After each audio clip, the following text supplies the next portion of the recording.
Hi, this is Kenny from Berkeley. I'm calling you from the car. Kenny from Berkeley in his car. What can I do for you, Kenny?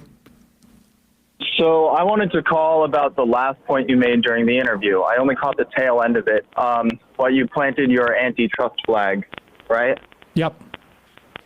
So I have conservative parents, and the one thing that I can always come back to, and this goes, for my grandparents too, who are also pretty conservative, is money in politics. I've personally been of the belief for a while that if you can remove the stone from the dam, or that's clogging the dam, that is money in politics, from there all good things flow.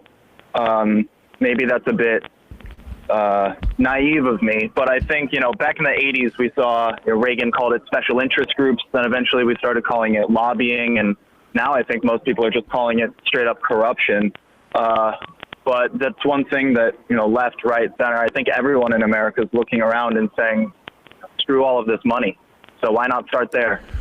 I mean, I think that's a good idea. I should just correct you. When Reagan said special interest groups, he was not talking about corporate interests. He was. Oh, well, no, I was born in 96. So I assure you that Reagan was talking about women.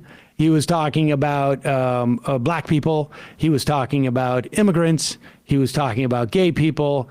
He was talking about unions. That's who he was talking about when he said special interest. I mean, the beauty of special interests is it is a term that I can say to you, and you and I could completely disagree on everything, but we definitely have special interests that we are against.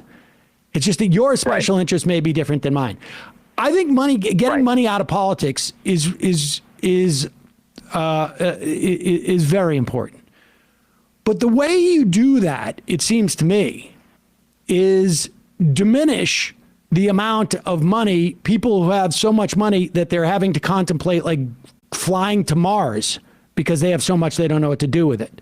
If you want to get money out of politics, you need to lessen the concentration of money that people have.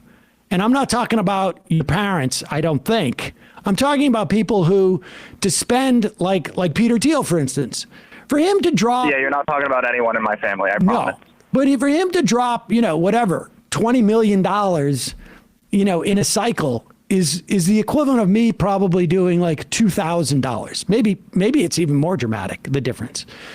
And the reason why antitrust is so important, and I think antitrust also has a message that resonates, which is the big guys are beating up the little guys. That's the message. That message cuts across, I think,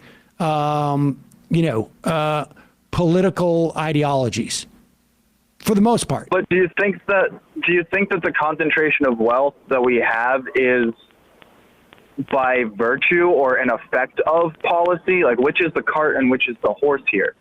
Well, I think there's a feedback loop.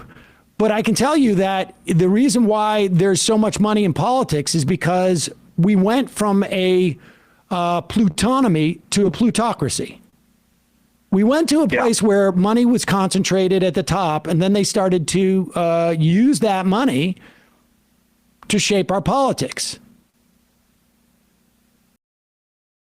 I mean, fair enough. Yes, all right. But I like our guest said, I think we can do multiple things at one time. They are not mutually exclusive. Yeah. Appreciate the call. Drive carefully, please. Sam, oh, shoot. A little itchy on the trigger finger.